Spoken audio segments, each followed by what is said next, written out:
जय हिंद सभी भाइयों को मेरी तरफ से प्यार भरा नमस्कार। मैं लाया हूँ टॉप से टॉप 50 क्वेश्चन आपके सामने। ठीक है, कल वाली क्लास में बच्चों के कमेंट आ रहे थे, सर आप 30 क्वेश्चन ही लाए हो और आप चाहे वन लाइनर कराओ पर क्वेश्चन ज़्यादा कराओ, कम समय में ज़्यादा पढ़ाओ हमें, क्योंकि हमारे पास समय नहीं है। तो ये क्लास आपकी अंतिम बार होने वाली है, तो इस क्लास को पूरा देखिए क्योंकि 50 टॉप क्वेश्चन है। यहाँ से हर शिफ्ट में कम से कम आपको 3 से 4 क्वेश्चन बैठेंगे, क्योंकि यहाँ वो क्वेश्चन है जो क्वेश्चन परीक्षा में हर शिफ्ट कोई भी एग्जाम होता है वहां से क्वेश्चन, यहाँ से एक न एक क्वेश्चन आपको देखने को मिलता रहता है। तो देखो क्वेश्चन क्या कह रहा है, इससे पहले एक बार वीडियो को लाइक कर देंगे। स्वामी दयानंद सरस्वती का मूल नाम क्या था? उनका मूल यानी वास्तविक नाम क्या था, यह आपसे पूछा गया है। तो क्या कहोगे? मूल शंकर। ठीक है, यह आपका उत्तर यहाँ से हो जाएगा। जैसे कि क्वेश्चन नंबर 2 आपसे कह रहा है कि वास्को डिगामा कहाँ का रहने वाला था? वास्को डिगामा था जो भारत आया था, कब आया था ये मैं आपको क्लियर कर देता हूँ। ये भारत आया था कब? 1498 में।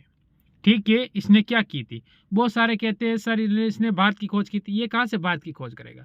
इसने समुद्री रास्ते की खोज की थी, ये आपको याद होना चाहिए। ये पुर्तगाली था। कौन था? पुर्तगाली था। फिर जो अगला क्वेश्चन आता है, क्वेश्चन नंबर 3 आपके सामने, रामकृष्ण मिशन की स्थापना किसने की थी? ठीक है, मोस्ट इंपॉर्टेंट क्वेश्चन है आपका ये, आपको स्वामी विवेकानंद ने। ठीक है, इसके बाद क्वेश्चन आता है 4, वेदों की ओर लौटो का नारा किसने दिया? अब आप वेदों की ओर लौटो यानी वेद कितने हैं? वेद कितने हैं? तो आप कहोगे 4 है। ठीक है, तो दयानंद सरस्वती ने। ठीक, यहां से आपका कोई डाउट नहीं रहना चाहिए। फिर क्वेश्चन नंबर 5 आता है, टेलीविजन का आविष्कार किसने किया था? मोस्ट इंपॉर्टेंट क्वेश्चन बनता है आपके लिए कि टेलीविजन का आविष्कार किसने किया था। तो क्या बताओगे? John Logie. ठीक है, यह आपका हो जाएगा यहाँ से। फिर अगला क्वेश्चन नंबर आपका 6 होगा। यहाँ से क्या कह रहा है, इंसुलिन का प्रयोग किस बीमारी के उपचार के लिए होता है? इंसुलिन, तो आपको मधुमेह, मधुमेह बीमारी के इलाज के लिए होता है। ठीक है, क्योंकि कम समय में ज़्यादा पढ़ना है तो क्वेश्चन वन लाइनर ही सही रहते हैं। फिर आता है क्वेश्चन नंबर आपके सामने, कौन सा? 7 और 8। ठीक है, 7 नंबर क्वेश्चन, कागज का आविष्कार किस देश ने में हुआ था? कागज का जो आविष्कार है सर्वप्रथम वो किस देश में हुआ था? ठीक है, आप कहोगे चीन के अंदर हुआ था। कहाँ हुआ था? चीन के अंदर। आपका उत्तर इसमें सही होगा। फिर क्वेश्चन नंबर 8, क्वेश्चन नंबर 8 कहता है भारत का प्रथम गवर्नर जनरल कौन था? भारत का प्रथम गवर्नर जनरल कौन था? जल्दी से बता दीजिए। तो विलियम बेंटिंग। विलियम बेंटिंग आपका उत्तर इसमें बिल्कुल सही हो जाएगा। फिर आएगा क्वेश्चन नंबर आपके सामने 9, भारत में सबसे पहले सूर्य किस राज्य में निकलता है? मोस्ट इंपॉर्टेंट क्वेश्चन है। भारत में सूर्य सबसे पहले किस राज्य में निकलता है? मोस्ट इंपॉर्टेंट क्वेश्चन है। आप कहोगे अरुणाचल प्रदेश में। और विश्व में सबसे पहले सूर्य? जापान। राजधानी? टोक्यो। ठीक है, किसकी? जापान की। फिर अगला क्वेश्चन देखो, गीदा और भांगड़ा किस राज्य के लोग नृत्य हैं? गीदा और भांगड़ा है वो किस राज्य के, किस भारतीय राज्य के लोग नृत्य है? आप कहोगे पंजाब का। इसकी राजधानी क्या हो जाती है? चंडीगढ़। ठीक है, वो चंडीगढ़ एक और किस राज्य की राजधानी है? हरियाणा की। ये भी याद रखना, दोनों राज्यों की राजधानी का नाम है चंडीगढ़ और एक केंद्र शासित प्रदेश भी क्या है? चंडीगढ़। फिर चलो अगले क्वेश्चन पर, क्वेश्चन नंबर 11, दिल्ली भारत की राजधानी कब बनी थी? दिल्ली भारत की राजधानी कब बनी थी, ये आपसे पूछा गया है। तो आप कहोगे 1911 में। इससे पहले भारत की राजधानी कहां पर थी? कोलकाता। ठीक है, 11 या 12 बोल सकते हो, 11-12 बनी। ठीक है, कोलकाता कहोगे। कोलकाता किसकी राजधानी है? पश्चिम बंगाल की। ठीक है, फिर क्वेश्चन नंबर 12, ओणम किस राज्य का प्रसिद्ध त्योहार है? ये पूछा आपसे, मोस्ट इंपॉर्टेंट क्वेश्चन बनता है। भारत का सबसे शिक्षित राज्य, आप कहोगे केरल। ठीक है, फिर देखो ये क्वेश्चन आया आपके सामने, क्वेश्चन नंबर 13। क्षेत्रफल की दृष्टि से भारत का सबसे छोटा राज्य, क्षेत्रफल की दृष्टि से भारत का सबसे छोटा राज्य, तो उत्तर क्या होगा हमारा? गोवा। इसमें 2 जिले हैं, उत्तरी गोवा और दक्षिणी गोवा। ठीक है, इसकी राजधानी पणजी। ठीक है, और सबसे बड़ा राज्य पूछे तो राजस्थान। ये आपको ध्यान रखने हैं सारे। फिर क्वेश्चन नंबर 14, अंतर्राष्ट्रीय महिला दिवस किस तिथि को मनाया जाता है? अंतर्राष्ट्रीय महिला दिवस किस तिथि को मनाया जाता है? आप कहोगे 8 मार्च को। कब मनाया जाता है? 8 मार्च को मनाया जाता है। देखो, फिर आएगा अगला क्वेश्चन, क्वेश्चन नंबर 15, कह रहा है दिल्ली में स्थित लाल बहादुर शास्त्री की समाधि का क्या नाम है? Most important. ठीक है, विजय घाट। विजय, लाल बहादुर शास्त्री क्या हुए? विजय हुए। ठीक है, ये आपको ध्यान रखना, तो विजय घाट हो जाएगा आपका। इसके बाद क्वेश्चन नंबर 16, संविधान सभा की प्रारूप समिति के अध्यक्ष कौन थे? सिर्फ प्रारूप समिति के अध्यक्ष। यहां से आपका उत्तर क्या होगा कि संविधान सभा की जो प्रारूप समिति थी उसके अध्यक्ष आप कहोगे डॉक्टर भीमराव अंबेडकर। ठीक है, आपका उत्तर क्या होगा? डॉक्टर भीमराव अंबेडकर, बिल्कुल सही हो जाएगा। फिर देखिए, ये आया आपके सामने एक और क्वेश्चन, क्वेश्चन नंबर 17, विश्व रेड क्रॉस दिवस किस तिथि को मनाया जाता है? ठीक है, तो कब मनाया जाता है? 8 मई को। 8 मई को मनाया जाता है। देखो क्वेश्चन नंबर 18, सूर्य उदय का देश के नाम से कौन सा देश प्रसिद्ध है? अभी मैंने बताया था आपको, मैंने बताया और क्वेश्चन भी आ चुका है। आप कहोगे जापान। ठीक है, फिर आ चलो अगले क्वेश्चन पर, 19 नंबर क्वेश्चन, नींबू और संतरे को कौन सा विटामिन पाया जाता है? नींबू और संतरे में कौन सा विटामिन पाया जाता है? ये आपको बताना है कि भाई नींबू और संतरे में विटामिन पाया जाता है विटामिन सी। ठीक है, फिर आगे देखो क्वेश्चन नंबर 20, महाभारत के रचयिता कौन? महाभारत के रचयिता, यहां से आपका उत्तर क्या होगा? महर्षि वेदव्यास। किसके रचयिता है? महाभारत के। वाल्मीकि किसके हो जाते हैं? रामायण के।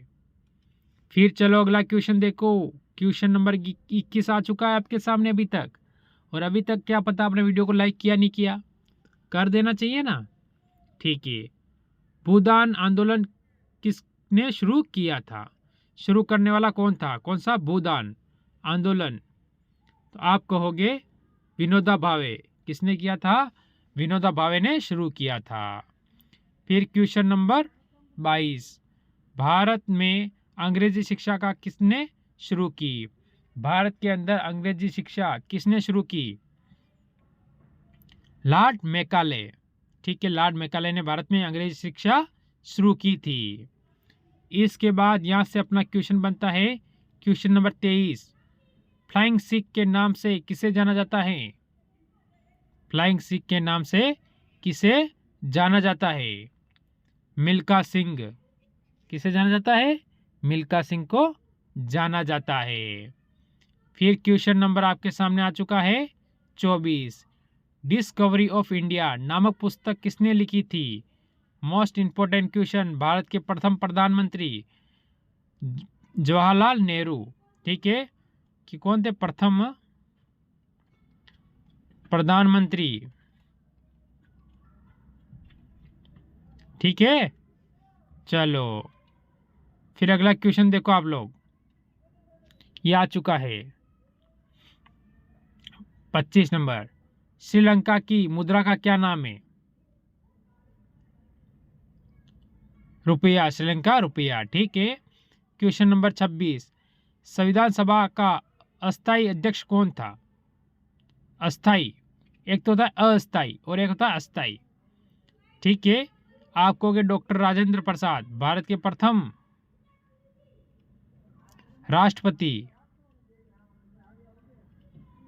ठीक है, कहाँ से थे ये? बिहार से। ठीक है, यहाँ से आपका कोई डाउट नहीं होना चाहिए। फिर आता है ये क्वेश्चन नंबर 27। जय जवान जय किसान का नारा किसने दिया था? जय जवान जय किसान, लाल बहादुर शास्त्री ने। ठीक है, ये क्या रहे? भारत के प्रधानमंत्री रहे हुए हैं। ठीक है, फिर चलो अगला क्वेश्चन नंबर 28। अर्थशास्त्र पुस्तक किसने लिखी थी? अर्थशास्त्र पुस्तक किसने लिखी है? ठीक है, आप कहोगे चाणक्य यानी कौटिल्य ने लिखी। किसके दरबार थे? चंद्रगुप्त के।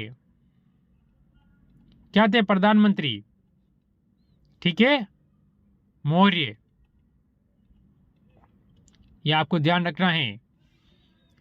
फिर आता है ये क्वेश्चन नंबर 29। हो चुका है यहाँ संविधान के प्रारूप समिति के चेयरमैन अम्बेडकर हो चुके हैं ना। फिर अगला क्वेश्चन, चीन असम के किस दिशा में स्थित है?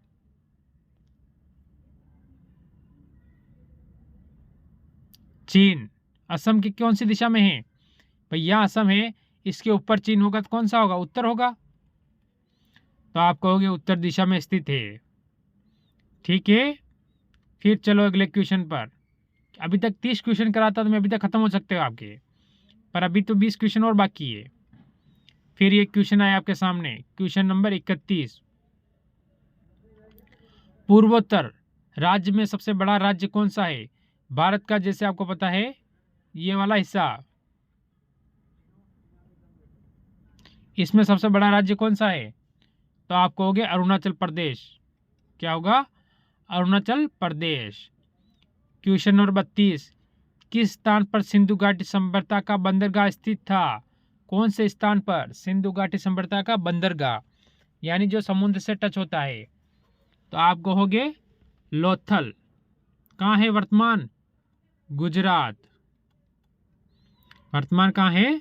गुजरात के अंदर। फिर देखो अगला क्वेश्चन, किस शासक ने ग्रांड ट्रंक रोड का निर्माण करवाया था? ठीक है, तो आपका उत्तर क्या होगा इसमें? शेरशाह सूरी ने। ठीक, फिर अगला क्वेश्चन देखो, क्वेश्चन नंबर 34।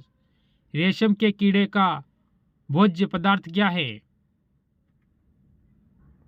तो शहतूत की पत्ती। ठीक है, यह आपको ध्यान रखना है। फिर देखो क्वेश्चन नंबर आपके सामने एक और आ चुका है, 35 नंबर। स्वतंत्र भारत के प्रथम भारतीय गवर्नर जनरल कौन थे?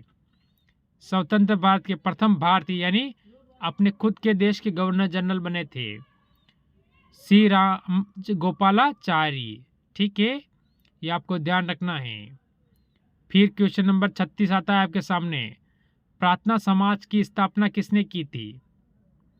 प्रार्थना समाज की स्थापना किसने की थी? तो आप कहोगे आत्माराम पांडुरंग। आत्माराम पांडुरंग ने की थी। ठीक है, फिर देखो ये क्वेश्चन आपके सामने, क्वेश्चन नंबर 37। चोल प्रशासन की मुख्य विशेषता क्या थी?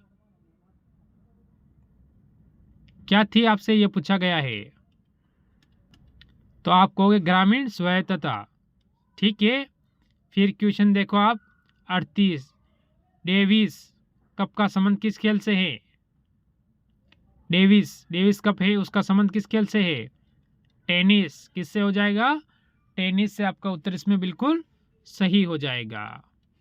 फिर देखो क्वेश्चन नंबर आपके सामने आया है 39। माउंट एवरेस्ट पर चढ़ने वाली पहली भारतीय महिला, उनका नाम आपसे पूछा गया है। प्रथम भारतीय महिला का नाम क्या था? बिछेंद्री पाल। क्या नाम था? बिछेंद्री पाल। इसके बाद अगला क्वेश्चन, इंडियन मिलिट्री अकादमी कहाँ स्थित है? इंडियन मिलिट्री की जो अकादमी है कहाँ स्थित है? देहरादून। ठीक है, आर्मी की। फिर ये आया आपके सामने क्वेश्चन नंबर 41। बांग्लादेश की मुद्रा कौन सी है? बांग्लादेश की मुद्रा टका। ठीक है, और ढाका इसकी क्या हो जाती है, राजधानी हो जाती है। फिर क्वेश्चन आपके सामने 42, नोबेल पुरस्कार किस वर्ष शुरू हुआ? मोस्ट इंपॉर्टेंट क्वेश्चन, नोबेल पुरस्कार किस वर्ष शुरू हुआ? 1901 में। ठीक है, ये आपको ध्यान रखना है। फिर आएगा अगला क्वेश्चन, क्वेश्चन नंबर 43, राष्ट्रपति राज्यसभा में कितने सदस्य मनोनीत कर सकते हैं? राष्ट्रपति द्वारा कितने सदस्य मनोनीत किए जाते हैं? 12 सदस्यों को किया जाता है। फिर क्वेश्चन नंबर आपका 44, ग्रीन हाउस प्रभाव के कारण पृथ्वी का तापमान बढ़ता है और घटता है, तो क्या होगा? घट जाता है। क्या हो जाएगा? घट जाएगा। फिर आएगा एक और क्वेश्चन, देखो आप लोग, ये आ चुका है क्वेश्चन नंबर 45, विश्व पर्यावरण दिवस किस तिथि को मनाया जाता है? मोस्ट इंपॉर्टेंट, विश्व पर्यावरण दिवस किस तिथि को मनाया जाता है? 5 जून। ठीक है, कब मनाया जाता है? 5 जून को मनाया जाता है। इसके बाद क्वेश्चन नंबर 46, आकाश नीला किसके कारण दिखाई देता है? आकाश हमें नीला दिखाई देता है, वो किसके कारण दिखाई देता है? प्रकीर्णन के कारण। ठीक है, ये आपको ध्यान रखना है। फिर अभी तक तो हाल 4 क्वेश्चन बाकी है। ये हो चुका है, आकाश नीला पीला क्यों दिखाई देता है। ठीक है, अब देखो, वायुमंडल में कौन सी गैस सर्वाधिक मात्रा में पाई जाती है? नाइट्रोजन। कौन सी पाई जाती है? नाइट्रोजन पाई जाती है। 1 मिनट रुकना आप, क्वेश्चन एक और चाहिए यहाँ पर आपके लिए। ये आ चुका है आपके सामने, टेंशन नहीं लेना है। ठीक है, तो क्या हुई, वायुमंडल में कौन सी गैस सर्वाधिक पाई जाती है? हमने बताया नाइट्रोजन। ठीक है, अगला क्वेश्चन देखो, क्योंकि मोस्ट इंपॉर्टेंट क्वेश्चन है। वायुमंडल में ओजोन परत हमारी रक्षा किस किरणों से करती हैं? कौन सी किरणों से करती हैं? तो हम कहेंगे क्या? हम कहेंगे किससे करती है? तो आप कहोगे पराबैंगनी किरणें से। कहाँ से आती है? सूर्य से। ठीक, जो हमारे शरीर को क्या पहुंचाती है? हानि पहुंचाती है। अब देखो, आज के लास्ट अंतिम और 2 क्वेश्चन आपके सामने। ठीक है, सबसे प्राचीन काल में उगाया जाने वाला फल वृक्ष कौन सा है? प्राचीन काल में उगाया जाने वाला फल वृक्ष खजूर। क्या होगा? खजूर आपका उत्तर बिल्कुल सही होगा। वन महोत्सव किसने प्रारंभ किया? वन महोत्सव किसने प्रारंभ किया? के.एम. मुंशी ने। ठीक है, तो ये थे आपके 50 क्वेश्चन। इससे आगे अगर मेरे को कल टाइम मिलेगा तो मैं सुबह सुबह मॉर्निंग में पेपर से पहले एक बार क्लास और करवा दूंगा, उसमें 50 क्वेश्चन और करवा दूंगा, यानी ये 100 क्वेश्चन की सीरीज हो जाएगी आपकी पूरी। यानी इससे बाहर फिर आपको कुछ भी नहीं देखने को मिलेगा। अच्छी लगी हो तो लाइक करके जरूर मेरे साथ जुड़ेंगे। सभी को जय हिंद,